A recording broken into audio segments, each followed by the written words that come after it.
السلام علیکم ورحمۃ اللہ وبرکاتہ۔ میرے پیارے بھائیوں، آج میں ایک خاص موضوع پہ بات کرنا چاہ رہا ہوں آپ سے۔ جیسا کہ آج کل اشتہارات میں اسکولوں کے طرف سے پمفلٹ آپ کے گھروں میں آ گئے ہوں گے، ایک بیماری کی ویکسینیشن جو گورنمنٹ ہماری کروا رہی ہے، ایچ پی وی۔ ایچ پی وی کینسر بیسیکلی ہے کیا؟ سائنس کیا کہتی ہے؟ اسلام اس کے متعلق کیا کہتا ہے؟ اس سے بچنے کا راستہ کیا ہے؟ تو میرے پیارے بھائیوں بہنوں، بیسیکلی ایچ پی وی ایک خاص قسم کا کینسر ہے۔ میں سیدھا بات کرنا چاہوں گا کہ یہ ایک عورت کا بہت سے مردوں کے ساتھ جنسی اختلاط کی وجہ سے پیدا ہوتا ہے، جنسی تعلقات کی وجہ سے پیدا ہوتا ہے۔ اس کے بچاؤ کے لیے ایچ پی وی ویکسین لگوانا بہت ضروری ہے۔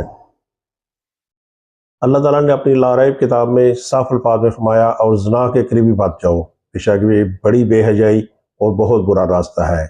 اسی طرح اللہ کے رسول نے اپنے ارشادات میں فرمایا، ابن ماجہ کی حدیث ہے، اور جب کوئی قوم برائی اور بے حیائی میں مبتلا ہو جاتی ہے تو اللہ تعالیٰ اس میں نئی نئی قسم کی بیماریاں پیدا فرما دیتے ہیں۔ تو میرے بھائیوں بہنوں، خدا را اسلام کی طرف لوٹ آئیے، بے حیائی بے پردگی کو چھوڑ دیجیے۔ یہی ہماری بچاؤ کا دنیا اور آخرت میں نجات کا ذریعہ ہے۔